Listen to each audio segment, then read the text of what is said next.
सम्पदा विशेष। दर्शकवृन्द नमस्कार। धर्म, संस्कृति र संस्कारको सम्भाग नेपालको पहिलो धार्मिक तथा आध्यात्मिक टेलिभिजन भक्तिदर्शन टेलिभिजनमा यहाँहरूलाई यस टेलिभिजनद्वारा सञ्चालित कार्यक्रम सम्पदा विशेषमा स्वागत छ। यस सम्पदा विशेष कार्यक्रमको उद्देश्य हाम्रो देशको विभिन्न धार्मिक, ऐतिहासिक, पौराणिक, सांस्कृतिक र प्राकृतिक स्थलहरू मात्र नभएर देशमा रहेका कला संस्कृतिलाई दर्शकहरू माझ परिचित गराउन मद्दत पुग्ने विश्वासका साथमा निर्माण गरिएको कार्यक्रम हो। त्यसैले आज यस कार्यक्रममा यहाँहरूले हेर्न सक्नुहुनेछ यहाँका विभिन्न जात जातिका आफ्नै परम्परागत विविध मौलिक कला, संस्कृति र सिपहरू रहेको पाइन्छ। नेपाल परम्परागत कला र संस्कृतिमा मात्र नभई मौलिक हस्तकला उत्पादनमा पनि त्यत्तिकै अग्रणी रहेको छ। त्यस्तै हस्तकला पनि यिनै कला सृजनाबाट जन्मिन्छ। त्यस्तै कला सृजनालाई नमुनाको रूप लिई त्यसको प्रतिरूप बनाउने हो भने त्यो हस्तकला बन्न जान्छ। ती हस्तकला सुन्दरता र कलात्मक हुन्छन्।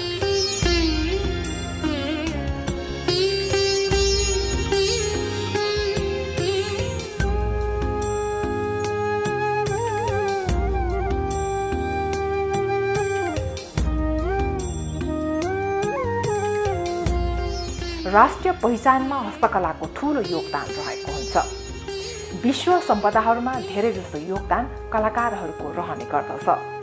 राष्ट्रलाई पहिचान दिने यस्ता हस्तकलाका सामग्रीहरू हजारौं वर्षदेखि हाम्रो मौलिक पहिचान, संस्कृति र सम्पदाहरूलाई अहिलेसम्म जोगाउँदै आइरहेका छन्। यस्ता संस्कृति सम्पदाहरूलाई जीवन्त राख्न कलाकारहरूको धेरै जसो योगदान रहेको हुन्छ।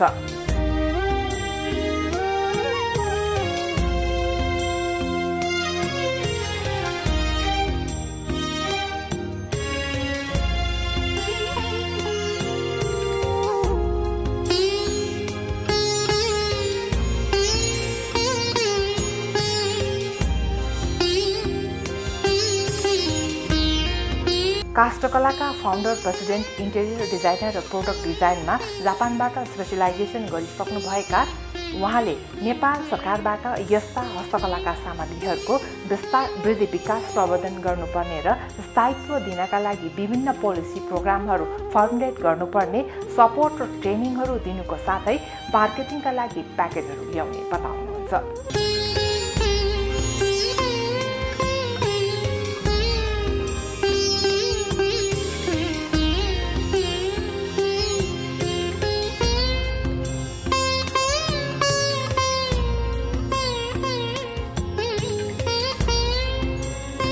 यस्ता खालका प्रदर्शनीको मुख्य उद्देश्य प्रत्यक्ष रूपमा सेल्स भए पनि प्रोडक्टको marketing, test, feedback, product design, डेभलपमेन्टको विकास विस्तारका लागि फिडब्याक लिएर अर्को सालका लागि प्रोडक्ट डिजाइन गरेर मार्केटमा जानु रहेको बताउनुहुन्छ सानुराजा शिल्पकार।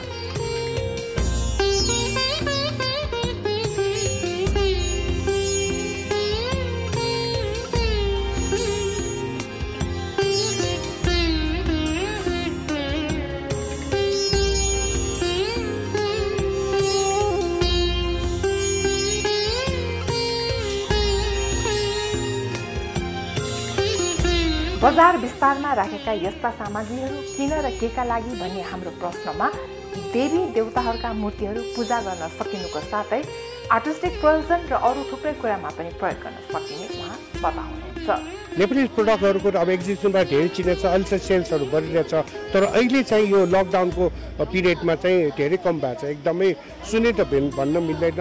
आई थिङ्क 15% मात्रै भएको जस्तो मलाई चाहिँ फिल भएको छ। डेफिनेटली अब जस्तै भनौँ न पाटन दरबार स्क्वायर, हनुमान ढोका, भक्तपुर, यो अनि अरू क्षेत्रहरू पनि युनेस्को हेरिटेजमा परेछ होइन। जस्तै पाटन सिटलाई पनि हेरिटेजमा गरेछ र यो ह्यान्डिक्राफ्ट सेक्टरलाई पनि हेरिटेजको अन्तर्गत पार्नुपर्ने, त्यसको चाहिँ प्रवर्धन, विस्तार र वृद्धि विकासको लागि गर्नुपर्छ।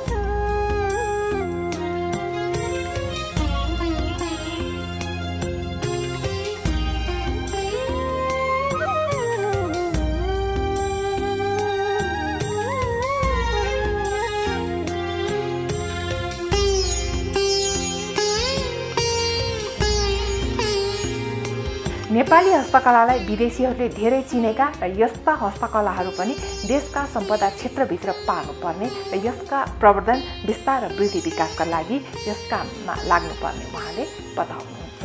नेपाल सरकार यसको विस्तार वृद्धि विकास र प्रवर्धन गरेर स्थायित्व दिनुको लागि यसको लागि विभिन्न पोलिसी प्रोग्राम फर्मुलेट गर्नु पर्यो र सपोर्ट गर्नु पर्यो, ट्रेनिङहरू दिनु पर्यो। मार्केटिङको लागि उहाँले चाहिँ एउटा चाहिँ सब्सिडाइज एउटा प्याकेजहरू ल्याउनु पर्यो। धन्यवाद।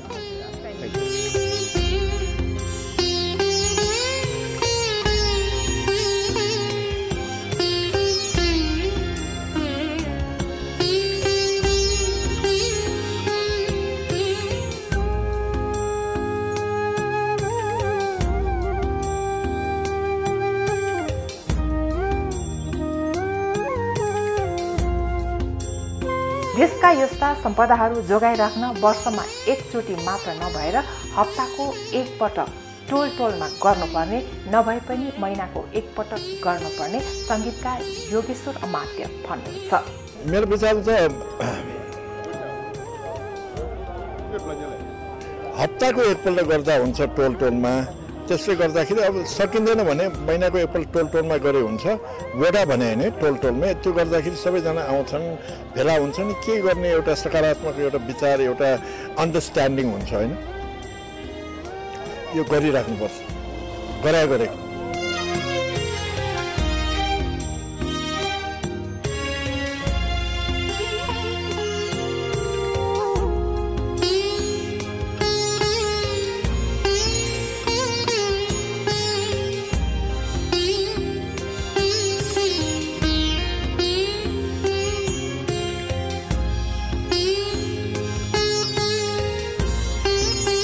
देशको पहिचान जोगाउन हाम्रा सांस्कृतिक सम्पदाहरूले नै अहिलेसम्म देशको पहिचान दिइरहेको र हाम्रा झण्डा, भगवान बुद्ध, सगरमाताहरू यिनै रहेको बताउनुहुन्छ। यस्ता संस्कृतिहरू नरहे हाम्रा धर्म र पहिचान नरहने पनि उहाँले भन्नुभयो। हजुरलाई चाहिँ देशको पहिचान जोगाउनको लागि हाम्रो संस्कृति सम्पदाहरूको देन कतिको रहेको जस्तो यहाँलाई लाग्छ? अहिलेसम्म त हाम्रो यो संस्कृति र सम्पदाले नै हाम्रो देशको पहिचान दिइरहेछ र हाम्रो एक किसिमले हाम्रो झन्डाले पनि हो र बुद्ध अनि हाम्रो एभरेस्टहरू। तर सम्पदा चाहिँ हाम्रो मैले फेरि भन्दै आउँछु, हाम्रो 13th सेन्चुरीको गिल्डन कपर चाहिँ नि रेनेसान्स आर्टसँग एकदम कम्पेयर गर्नु मिल्ने। रेनेसान्स आर्ट भने बहिनी 14th सेन्चुरीको हो र त्यो Michael Angelo, Leonardo da Vinci हाम्रो प्रमोसन नभएर मात्र हो। अब यो अलिकति फस्टा हाम्रो यो परम्परा नै हो। हाम्रो यति भन्न खोजेँ कि हाम्रो यो संस्कृति नभए भने हाम्रो पहिचानै हुँदैन, हाम्रो धर्म नै रहँदैन। म धार्मिक मान्छे पनि हो, मैले धर्मको लागि लड्ने भने होइन कि धर्म बचाइराख्नुपर्छ। धर्मले नै केही हदसम्म मान्छेलाई एकदमै असल बनाउँछ। त धर्मै मान्नुपर्छ भन्ने छैन। आफ्नो बजेले भनेको चिजहरू मान्दै मात्र पनि मान्छे धार्मिक हुन्छ। धर्मै मान्नुपर्छ, यो गर यो नगर भन्ने।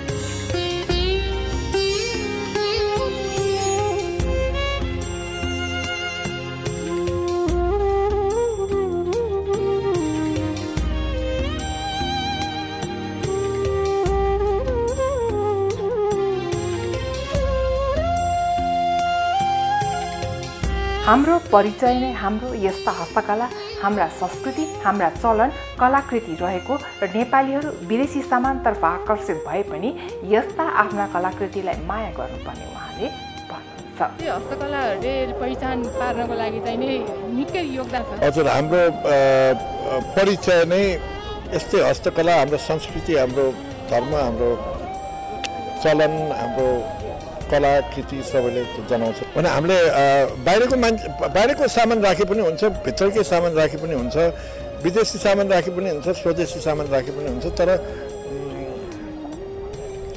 आफ्नो कला र कृतिलाई माया गर्दै पुग्छ भने 10वटा विदेशी कोहीलाई विदेशी नै मनपर्छ, 10वटा विदेशी राख्ने भए पनि 2-4वटा नेपालीको राख्ने हुन्छ।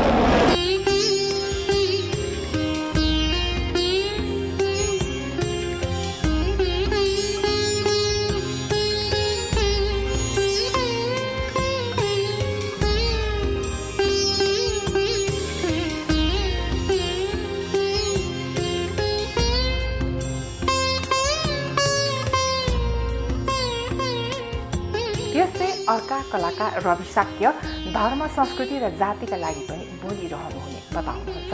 सनातन हिन्दू र बौद्ध दुवै धर्ममा रहेर अष्टमातृका अष्टभैरव 64 योगिनी 10 महाविद्या र पुराना मूर्तिहरू बिग्रेका मूर्तिहरूको जीर्णोद्धार गर्ने र नयाँ विभिन्न धर्म ग्रन्थहरू अध्ययन गरेर मूर्तिहरू बनाउने उहाँले बताउनु भएको छ। नमस्ते, म रवि शाक्य, म कलाकार मूर्तिकार हुँ र म धर्म सम्पदा जातिको लागि पनि बोलिरहेको एक नेवार नागरिक हो। अब मैले मेरो स्पेसलिटी भनेको मेनै अब हाम्रो पुरानो सनातन हिन्दू धर्म र बुद्ध धर्ममा जस्तो कि आगमक्ष्य भनेर हुन्छ होइन। अब त्यहाँको अष्टमातृका अष्टमहाभैरव भयो होइन, जस्तै 64 योगिनी 10 महाविद्या, त्यसो पुरानो मूर्तिहरूको अब बिग्रेकोहरू जीर्णोद्धार गर्न या त्यसो बिग्रिसकेको नयाँ बनाउने मैले यो चाहिँ अब ग्रन्थसँगै जुराएर भनेर मिलाएर होइन र धर्मसँग पुरै अध्ययन गरेर बनाउने गर्छु मूर्तिहरू।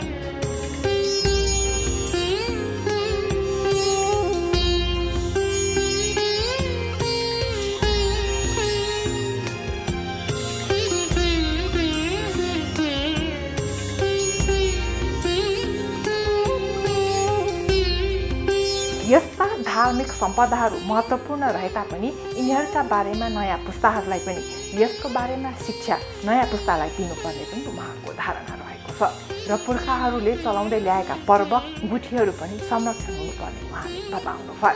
यस्तो हुन्छ, यो मूर्ति संरक्षण गरेर मूर्ति मात्र संरक्षण हुन्न। किनभने मान्छेले यस्तै 5, 10, 12वटा हात भएको 18वटा हात भएको 4वटा टाउको भएको त्यो भनेको चिज मान्छेले एउटा आइडलको एउटा मूर्तिको रूपमा मात्र लिन्छन्। यो मूर्ति र यो धर्मसँग मान्छेलाई सिकाउनको लागि या बुझाउनको लागि नयाँ पिँढीले बुझाउनको लागि हाम्रो सनातन बुद्ध धर्म बौद्ध धर्म र हिन्दू धर्म सनातन धर्म भनौँ न यो बारे पनि शिक्षा दिन एकदम जरुरी छ। अनि अर्को हाम्रो पुर्खौलीदेखि परापुर्खाले चलाएको जात्राहरू पर्वहरू चाड गुठीहरू पनि को संरक्षण हुनुपर्छ। हाम्रो राष्ट्रले र हामीले जति हामीले अरू चिजलाई प्रायोरिटी दिएर हामी जसरी स्पेसालिटी दिन्छौँ त्यसरी मेन यो हाम्रो जात्रा धर्मलाई दिनुपर्ने त देखिन्छ मैले।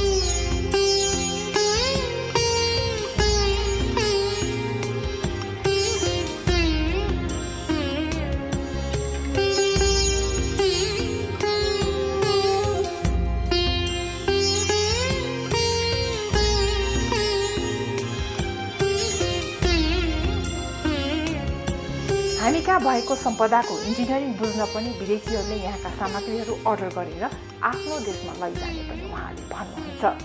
यो चाहिँ यस्तो छ, यो हाम्रो मचिनाथ यो चाहिँ मेरो एउटा डेनमार्कको क्लाइन्टले उहाँ चाहिँ कस्तो भन्दाखेरि हाम्रो इन्जिनियर हुनुहुन्छ। उहाँ आज लगभग यो जात्रा 1600 वर्ष अगाडि जो कि कुनै पनि ठुलो बिल्डिङहरू थिएन, जो कि अमेरिका जस्तो विकसित मुलुक थिएन, अस्ट्रेलिया जस्तो महाद्वीप भेटाएको थिएन, एकदमै पुरानो त्यो टाइममा भनेको एकदमै एक विकसित मुलुक भनेको थियो। त्यो टाइममा गोल्डन पिरियड मनाएको हाम्रो देशमा लगभग 7-8 तल्लाको रथ पनि होइन यो काठ र बाँधेर एउटा पनि किला नपुगी बनाइकन 10औं रेक्टर स्केलको भूकम्पको मापन अनुसार चल्छ। यो टान्दाखेरि चले पनि नढल्ने गरी बनाएको 6-7 तल्ला ठुलो 8 तल्लाको रथ पनि यत्रो चल्दाखेरि पनि नढल्ने तल एक-एकवटा काठको एक-एकवटा महत्त्व यो हरेक तानको यसमा बाँधेको बेडको यो चक्काको कुन काठ युज हुन्छ सबैको महत्त्व उहाँहरूले बुझ्नुहुन्छ र यो किन बनाएको र यसको ग्रन्थहरू रातो मचिनाथको ग्रन्थहरू उहाँहरू बुझ्नुहुन्छ, उहाँको विधान बुझ्नुहुन्छ। तर हामीले भएको चाहिँ मिचेर होइन हरेक पोलिटिकल इस्युहरू पारेर कोभिडको इस्यु पारेर नगरिकन अब गुठीहरू केही पनि गर्न नपाउने स्टिल तपाईँ मास्क लगाइराख्नु भएको छ होइन, मास्क ल्याएर गर्न नपाउने हरेक गरेर 2 वर्ष हामीलाई ग्यापिङ गरिदिनु भएको छ हो कि अब हाम्रो चाहिँ आफ्नो ओरिजिनल चिज चाहिँ हामीले रोक्ने, तर उहाँहरू विदेशदेखि आएर यस्तोहरू डिमान्ड गर्नुहुन्छ कि उहाँहरूलाई चाहिँ रिसर्च गर्नु छ अरे कि उहाँहरूलाई हेर्नुहोस् न। अब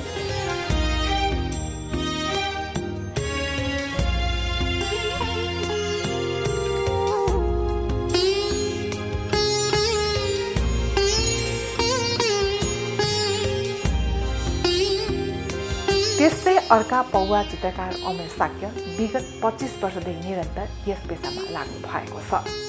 शाक्य उहाँ आफू यस पेसाबाट निकै सन्तुष्ट हुनुहुन्छ।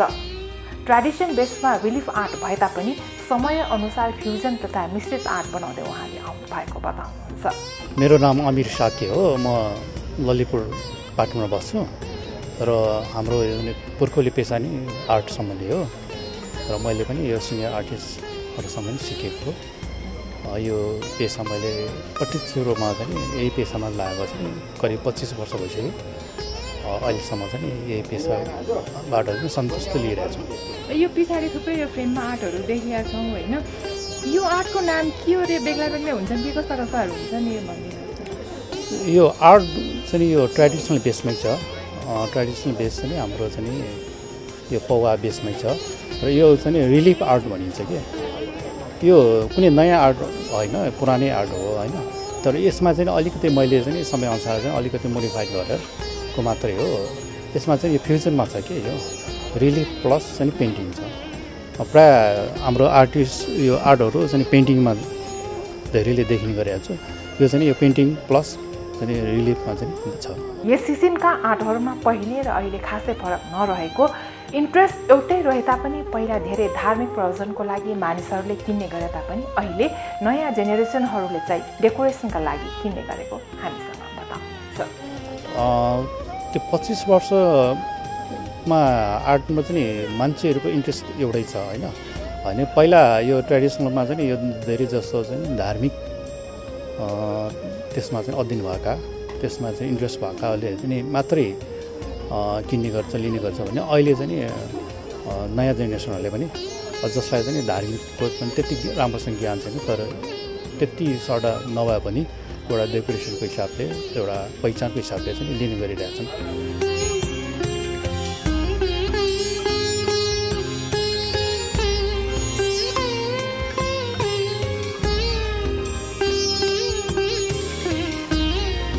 यस्ता देवी देवताहरू बुद्धिस्ट महायान अनुसार बन्ने गरेको भए तापनि यस प्रकारको आर्टलाई बुझ्न गुरु चेला अन्तर्गत रहेर मात्र बुझ्न सकिने उहाँले भन्नुहुन्छ।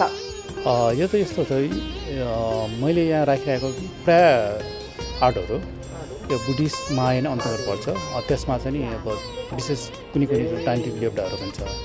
ती देवताहरूको बारेमा बुझ्नलाई चाहिँ साँच्चै बुझ्नु भयो भने गुरु चेला परम्परा अनुसार नै बुझ्नुपर्छ।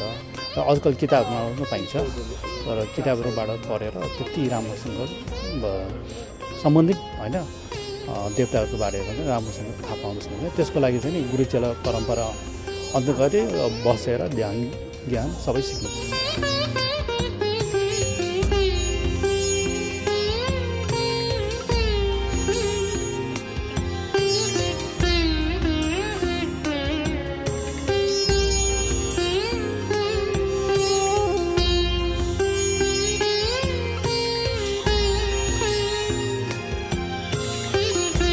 नेपाली संस्कृति सम्पदाहरूलाई अहिलेसम्म र भविष्यमा निरन्तर जोगाइराख्न यस्ता आर्ट नै मेरुदण्डको रूपमा रहेको उहाँले भन्नुभयो। विश्व सम्पदालाई जोगाइराख्न आर्ट र आर्टिस्टहरू नै भएकाले यिनीहरूलाई जोगाइराख्नुपर्ने र कलाकारहरूको योगदान धेरै रहने हुनाले विश्व सम्पदा क्षेत्रबाट आएका आम्दानीबाट केही रकम विचार गरेर कलाकारहरूका लागि पनि छुट्याउनु पर्ने र राष्ट्रले नेपाली संस्कृति सम्पदाहरूमा बेला बेलामा पर्न जाने मानवीय र प्राकृतिक क्षतिबाट जोगाउन कलाकारहरूलाई हेर्न पर्ने उहाँले बताउनुहुन्छ। यो त कस्तो भने यो सम्पदाको लागि चाहिँ आर्ट आर्टिस्टहरू त होइन, साँच्चै भन्यो भने मेरुदण्ड नै हो कि। अब आर्टिस्टहरूले क्रिएसन गरेर दिनु हो भने त्यसको केही अर्थ रहँदैन। र जति पनि हामीले विश्व सम्पदाहरू देखिरहेछौँ नि, त्यहाँ सबैको त योगदान त छँदैछ। त्यसमा पनि सबैभन्दा बढी चाहिँ अब आर्टिस्टहरूकै योगदान भएको देखिन्छ। अब त्यो हिसाबले चाहिँ यिनीहरू चाहिँ बचाइराख्न लागि चाहिँ यो सबै क्षेत्रबाट चाहिँ आर्ट र आर्टिस्टहरूको लागि चाहिँ प्रमोसन प्रोग्रामहरू त्यो चाहिँ एभाइलेबल हुनुपर्छ। र नभएको होइन, छ, अब त्यो पर्याप्त मात्रामा छैन।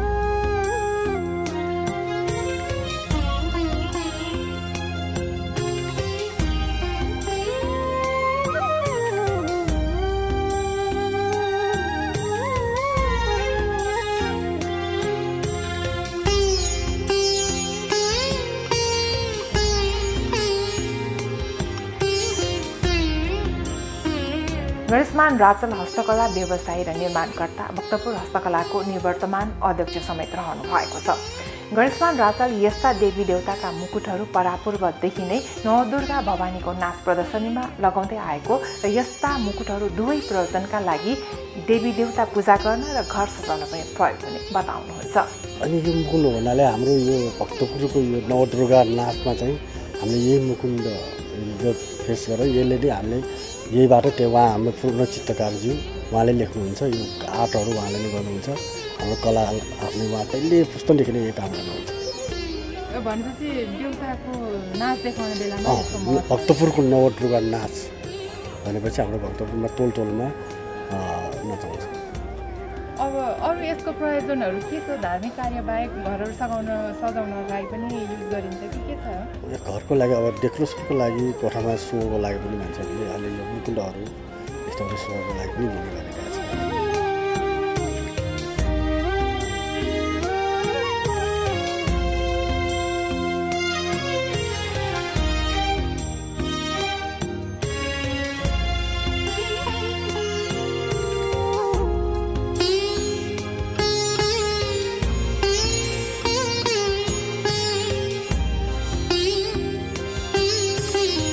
देशको संस्कृति सम्पदाहरू जोगाइराख्न यस्ता कला संस्कृतिहरूको जगेर्ना गर्नुपर्ने अत्यन्त जरुरी रहेको उहाँले थप भन्नुभयो। एकदम जरुरी छ यो, किनकि यो पुस्तकदेखि आइरहेको यो कला, हाम्रो कला संस्कृति कला पुस्तकदेखि अब भनौँ न पहिले बाजे बराजुदेखि नै गरिरहेको काम हो यो।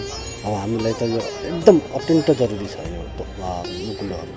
यसमा चाहिँ बर्माइनी, माइसुरी, कुमारी, विष्णुवी, बाराई, इन्द्राणी, महाकाली, महालक्ष्मी हुन्छ। अनि पहिरो हुन्छ 10 नवदुर्गा नामै नवदुर्गा, त्यसको लागि हामी एकदम प्रख्यात छ नवदुर्गा। एकदम जरुरी छ यसलाई चाहिँ, अब गभर्मेन्टले चाहिँ यसलाई चाहिँ एकदम यो कलालाई चाहिँ जगाउनु चाहिँ अति आवश्यक छ।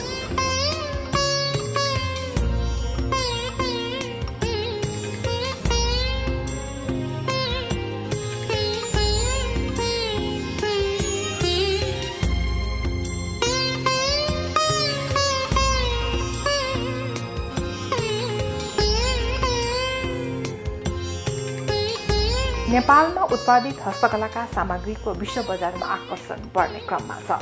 हाम्रा छिमेकी देश भारत, चीन लगायत Japan, Europe, America, Latin America लगायत विभिन्न देशमा नेपाली हस्तकला वस्तुको माग बढ्दो छ। नेपाल आउने पर्यटकको रोजाइमा पनि हस्तकला सामग्री पर्ने गरेका छन्। तर नेपाली हस्तकला अझै पनि आम उत्पादनको तहसम्म पुग्न भने सकेको छैन। मौलिक हस्तकला साँगुरो घेरामा सीमित छ। तर मुलुकभित्र उपलब्ध साधन स्रोतको अवस्था हेर्दा यो अथाह सम्भावना भएको क्षेत्र हो भन्नेमा सन्देह छैन।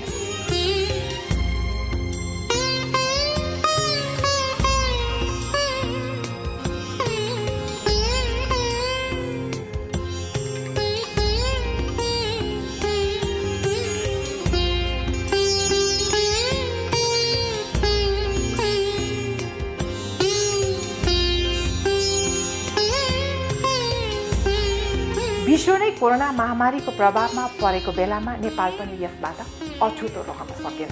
विगत 2 वर्षदेखि हस्तकला उद्योगले पनि अरू उद्योगहरूले जस्तै नराम्रोसँग थलिनु परेको थियो। नेपाल हस्तकला महासङ्घको आयोजनामा बौद्ध स्थित होटल हायत रिजेन्सीमा काठमाडौँमा 18औं हस्तकला व्यापार मेला सुरु भएको थियो। प्रधानमन्त्री शेरबहादुर देउवाले उद्घाटन गर्नुहुँदै सो अवसरमा हस्तकला व्यापारको लागि करको समस्या समाधान गर्ने प्रतिबद्धता जनाउनुको साथै उहाँले सहजीकरण गर्ने विश्वास पनि दिलाउनु भएको छ।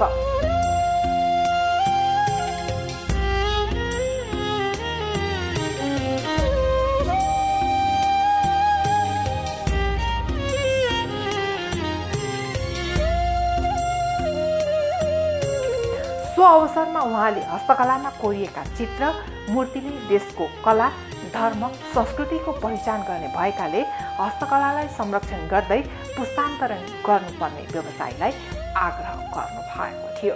यस्तै कार्यक्रममा संस्कृति, पर्यटन तथा नागरिक उड्डयन मन्त्री प्रेम आलेले देशको धर्म, संस्कृति पहिचान नै हस्तकला भएको बताउँदै वार्षिक करिब 7 अर्बको हस्तकला व्यापार हुने गरेको बताउनु भएको थियो। तैपनि देशले हस्तकलाका कालीगरलाई देशभित्रै उचित अवसर दिन नसक्दा दिनानुदिन दक्ष कालीगर विदेश पलायन हुँदै आएका छन्।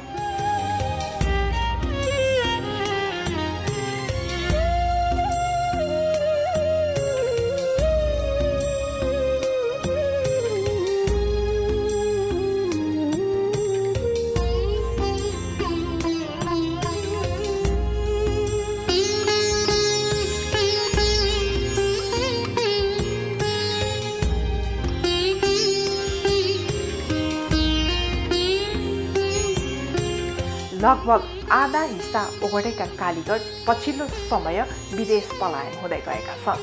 सीमित स्रोत र साधन भएको ठाउँमा असीम स्रोत र साधन प्रयोग गरी देशको मेरुदण्डका रूपमा यो उद्योग स्थापित गर्न सकिन्छ। देशमा भएका कला, संस्कृति, सम्पदा नै हाम्रो प्रमुख सम्पत्तिको मुख्य आकर्षण र आम्दानीको स्रोत र देशका गहना पनि हुन्। विदेशी पर्यटकहरू हाम्रा संस्कृति, सभ्यता, कला हेर्नका लागि नै वर्षेनी यहाँ आउने गर्दछन्। हाम्रा संस्कृति, सभ्यता, कलाले नै हामीलाई जीवन्त राखेको छ।